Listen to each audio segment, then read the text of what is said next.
Hi friends, ఈరోజైతే మేము fishing harbour అయితే వచ్చేసాము. చూడండి, ఇక్కడ నుంచి లొకేషన్ అయితే చాలా బాగుంది అసలు. మన డాడీ వచ్చేసి ఫిషింగే చేస్తారు. సో అందుకని ఈరోజు హాలిడే అని చెప్పి మమ్మల్ని తీసుకొని వెళ్ళారు. మేము అక్క వాళ్ళ పిల్లలం కలిపి వెళ్ళాము ఫిషింగ్ హార్బర్కి. ఒక్కసారి వీడియో అంతా స్కిప్ చేయకుండా చూడండి. చాలా అడ్వెంచర్స్ అయితే చేసాము. మధ్యలో అయితే చాలా భయం వేసింది, ఎందుకంటే ఆ వేవ్స్ ఏవైతే ఉన్నాయో చాలా ఫాస్ట్గా వస్తున్నాయి. భయం వేసింది, అసలు పడిపోతామేమో అని భయం వేసింది. బట్ మా డాడీ అయితే మాత్రం సేఫ్గానే తీసుకొని వచ్చారు. సేఫ్గా రీచ్ అయ్యాము. వచ్చేటప్పుడు కూడా ఇక్కడ అయితే ఈ ప్లేస్లో ఎక్కువగా డ్రై ఫిష్ అయితే అమ్ముతారండి.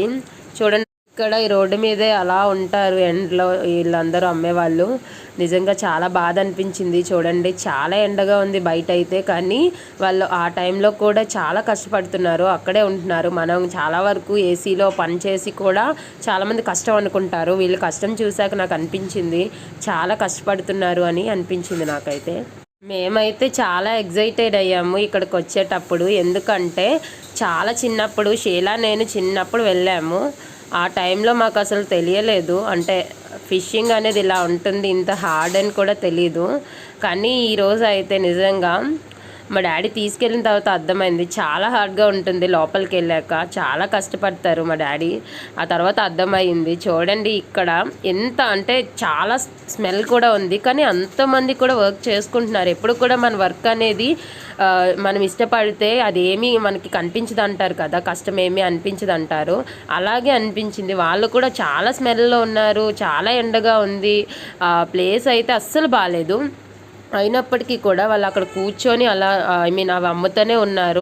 మీకు లొకేషన్ అయితే చెప్తాను, వైజాగ్ ఫిషింగ్ హార్బర్ దగ్గర. మీరు అక్కడికి వెళ్ళినట్లయితే అక్కడ ఏంటంటే ఏపీ టూరిజం అని చెప్పేసి బోట్స్ అయితే ఉంటాయి, వాళ్ళు కూడా తీసుకొని వెళ్తారు. పర్ హెడ్ వచ్చేసి 200 అని చెప్పారు. మేము కనుక్కున్నాము అది కూడా, కానీ మా డాడీ కాబట్టి మేము అలా ఫ్రీగా వెళ్ళాము. బట్ మీరు వెళ్ళాలనుకుంటే కనుక అక్కడికి వెళ్ళి మీరు వెయిట్ చేస్తే ఆ బోట్ షిప్స్ ఏవైతే ఉంటాయో అక్కడ ఉంటే వాళ్ళు వచ్చి మీకు కావాలంటే మీరు బోట్ రైడింగ్ అయితే చేయొచ్చు. ఇది నిజంగా థ్రిల్లింగ్గా ఉంటుంది. చాలామంది చూడండి రివర్స్లోని పాండ్స్లోని చేస్తారు బోట్ రైడింగ్, బట్ సీలో అనేది డిఫరెంట్ ఎక్స్పీరియన్స్ అసలు. ఎందుకంటే ఇది చాలా వాటర్ ఉంటుంది కదా, చాలా భయం వేసింది అసలు.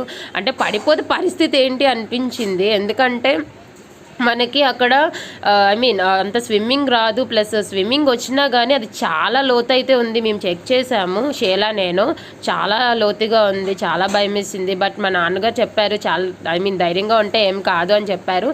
సో అలానే ఉన్నాం మేము. చాలా హ్యాపీ అనిపించింది ఇక్కడ అలలు ఇవన్నీ చూస్తుంటే. నిజంగా షేలా అయితే ఇంకా ఎంజాయ్ చేసింది, నేను ఆ పిల్లలు చాలా ఎంజాయ్ చేసాము. అసలు అంటే భయపడలేదు, అంటే వామిటింగ్ కూడా రాలేదు. మామూలుగా అయితే వామిటింగ్ అదే సెన్సేషన్ అయితే వస్తుంది అని చెప్పారు మా నాన్నగారు, బట్ అయితే అలా కూడా రాలేదు మాకు. చాలా ఎంజాయ్ చేసాము. జోసఫ్ అయితే ఇంకా ముందుకెళ్ళి తాత అంటూనే ఉన్నాడు. మాకైతే భయం వేసింది, బట్ వాడైతే ఇంకా చిన్నపిల్లడు అయినా కానీ భయపడకుండా అలా వెళ్తూనే ఉంది. చాలా 7 miles డిస్టెన్స్ వెళ్ళామండి మేము. వెళ్తే అక్కడైతే మాత్రం మళ్ళీ మా డాడీ ఏం చేశారంటే బోట్ అయితే స్టాప్ చేశారు. మేము అక్కడ ఆగాము. అక్కడ ఆగి మళ్ళీ కొంచెం కాసేపు ఉన్నాము. మేము ఏం మిస్టేక్ చేసామంటే వాటర్ బాటిల్ కూడా మిస్ చేసేసుకున్నాము. వాటర్ బాటిల్ కూడా తీసుకొని రాలేదు, మర్చిపోయాము యాక్చువల్లీ. షేలా తెచ్చిందని నేను తెచ్చాను షేలా. అలా మేము స్కూటీ ఎక్కి వచ్చేసాము. బట్ ఏంటంటే అక్కడికి వెళ్ళాక తెలిసింది అక్కడ ఎండలో వాటర్ కూడా లేదు, మాకు తినడానికి ఏమీ లేదు, తీసుకొని వెళ్ళలేదు స్నాక్స్ కూడా. పిల్లలకు కూడా చాలా దాహం వేసింది. అయితే ఆపోజిట్లో అయితే ఒక బోట్ వెళ్తుంది. ఆ బోట్లో అయితే మా డాడీకి తెలిసిన వాళ్ళు ఉన్నారు, బట్ అడగాలంటే, ఎందుకంటే వాళ్ళు కూడా ఫిషింగ్కి వచ్చారు, వాళ్ళు కూడా తాగుతారు కదా, ఈవినింగ్ వరకు కూడా ఉంటారు. మేమైతే వెంటనే వచ్చేస్తామని చెప్పేసి నేను ఏం చేశానంటే ఇంకా వదిలే నాన్న అని చెప్పేసాం మేము. బట్ ఏంటంటే చాలా దాహం వేసింది. ఈవెన్ ఇలా దిగాం వెంటనే మేము బయట తాగాం వాటర్. చాలా ఇది అనిపించింది. మరి మధ్యలో అయితే ఇంకొకటి నేను చెప్పాలనుకుంటున్నాను.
ఫిషింగ్ వీడియో చూసారు కదా, చూడండి మా నాన్న ఎంత కష్టపడి ఫిష్ తీసారో. నిజంగా మేము వెళ్ళేటప్పుడే వచ్చిందంట, అది కూడా వెంటనే వేశారు గాలం, వెంటనే పడింది చేప.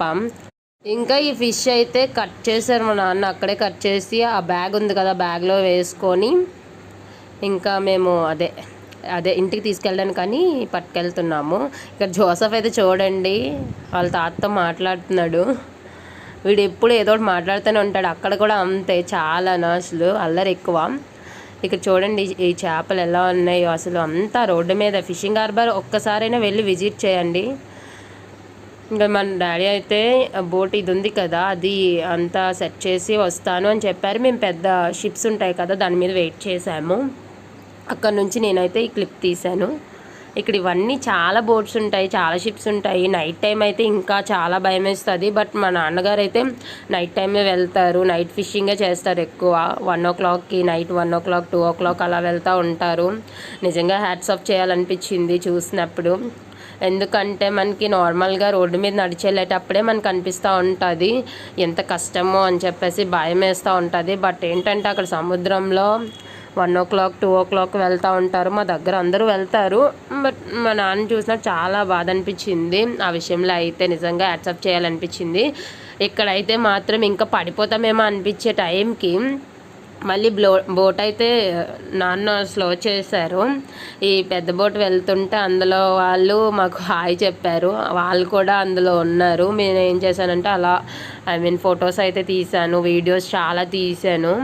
అంటే ఇలా ఉంటుంది అని మనకి గుర్తైనా ఉండిపోతాయి కదా అని చెప్పి అలా తీసుకున్నాం, చాలా పిక్స్ తీసుకున్నాము. నిజంగా చాలా టైర్డ్ అయిపోయాము, ఇదంతా బాగా ఎంజాయ్ చేసాం. కానీ ఇంటికి వచ్చాక తెలిసింది అంతా. నిజంగా మా డాడీ వాళ్ళ ఫ్రెండ్ కూడా కనిపించారు అక్కడ. ఇంకో చూడండి ఆ బోట్లో వెళ్తున్నారు ఆయనే. ఆయన కూడా ఏమన్నారంటే జాగ్రత్తగా తీసుకొని వెళ్ళు పిల్లల్ని అని చెప్పారు. ఎందుకంటే అది ఇప్పుడు అక్కడ పడ్డాము అంటే ఇంకెవరు వచ్చి మనల్ని హెల్ప్ చేయరు, మేము ఎలా వస్తామో కూడా తెలీదు, అంత ప్రాబ్లం అయిపోతుంది. మరి మేమైతే సేఫ్గా రీచ్ అయ్యాము బై గాడ్స్ గ్రేస్. చూడండి ఇదంతా బ్లూగా ఉంది కదా మొత్తం.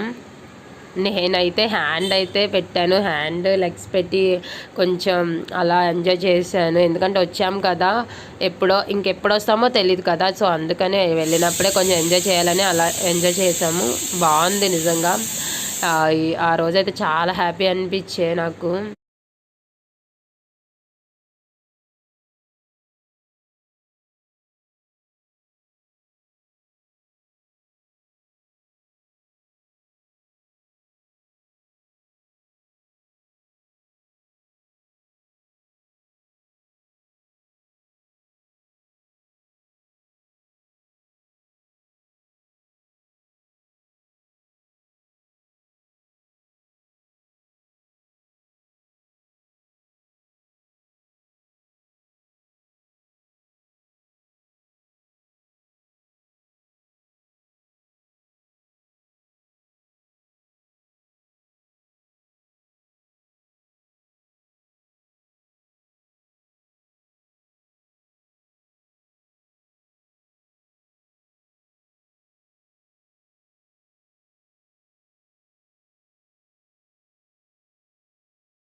మీరు ఎప్పుడైనా సముద్రంలో ఇలా వెళ్ళారా? అంటే మీకు తెలిసిన వాళ్ళు ఎవరైనా తో కానీ మీరు కానీ ఎప్పుడైనా వెళ్తే నిజంగా కమెంట్ చేయండి, మేము కూడా తెలుసుకుంటాము. మేమైతే వైజాగ్లోనే ఉంటాము. వైజాగ్లో ఈ ప్లేస్ అయితే నిజంగా నాకు నచ్చింది. అసలు వెళ్ళడం కానీ చాలా హ్యాపీ అనిపించాయి. అంటే లైఫ్లో ఒక్కసారైనా ఎక్స్పీరియన్స్ చేయాలనుకుంటాం కదా చాలా ప్లేసెస్. నాకు ఇదైతే అడ్వెంచర్ అనిపించింది. షేలాకి నాకు పిల్లలు కూడా చాలా ఎంజాయ్ చేశారు. నిజంగా వాళ్ళకి కూడా దసరా హాలిడేస్ కదా, సో మా డాడీ అలా తీసుకొని వెళ్ళారు. నాకైతే చాలా హ్యాపీ అనిపించింది. మీకు కూడా ఈ వీడియో ఎలా అనిపించిందో ఒకసారి కమెంట్ చేయండి. అండ్ మీరు కూడా వైజాగ్లో ఉంటే వైజాగ్ అని చెప్పేసి టైప్ చేయండి, కమెంట్ చేయండి ఒక్కసారి.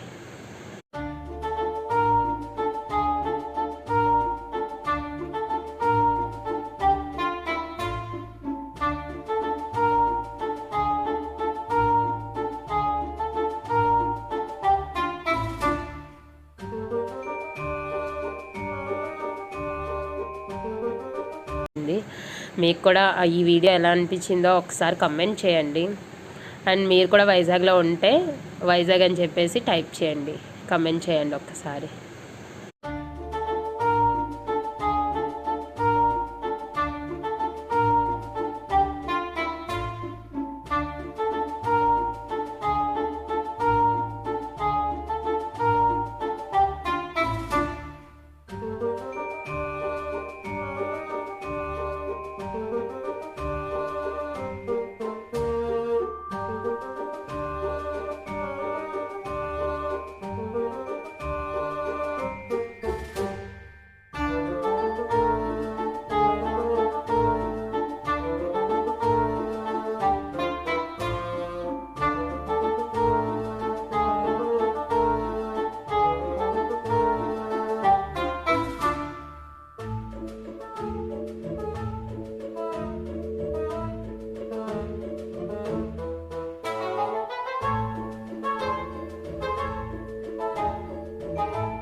అసలు సముద్రం అయితే చాలా ప్లెజెంట్గా ఉంది. అంటే వేవ్స్ ఉన్నాయి. మేము స్టార్ట్ అయినప్పుడు వేవ్స్ అయితే ఎక్కువ ఉండే. మేము ఎప్పుడైతే లోపలికి వెళ్ళిపోయామో సముద్రంలో ఆ కలర్ ఉంటుంది కదా, కలర్ కూడా చేంజ్ అయ్యింది. మధ్యలోకి వెళ్ళేటప్పుడు కొంచెం అనిపించింది, అంటే కొంచెం హెడేక్గా అలా అనిపించింది, కానీ ఎవరు వామిటింగ్ అయితే చేసుకోలేదు. సో అందుకే మా డాడీ ఏం చేశారంటే ఇంకా చాలాసేపు ఉన్నాం. అసలు 7 miles డిస్టెన్స్ అయితే మా నాన్న వెళ్ళి ఫిషింగ్ చేసే ప్లేస్ అది. అక్కడ వరకు మా డాడీ మమ్మల్ని తీసుకొని వెళ్ళారు. అండ్ మా నాన్న ఎలా చేస్తారు అనేది ఫిషింగ్ కూడా చేసి మాకు చూపించారు. నిజంగా హ్యాపీ అనిపించింది. పిల్లలైతే చాలా ఖుషి అనమాట. ఇంకా చాలా హ్యాపీ అనిపించింది. మీకు వీడియో నచ్చితే లైక్ చేసి షేర్ చేసి మీ ఫ్రెండ్స్కి అందరికీ షేర్ చేస్తారని అనుకుంటున్నాను నేను. Thank you.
ఇప్పుడైతే రీచ్ అయిపోయాము.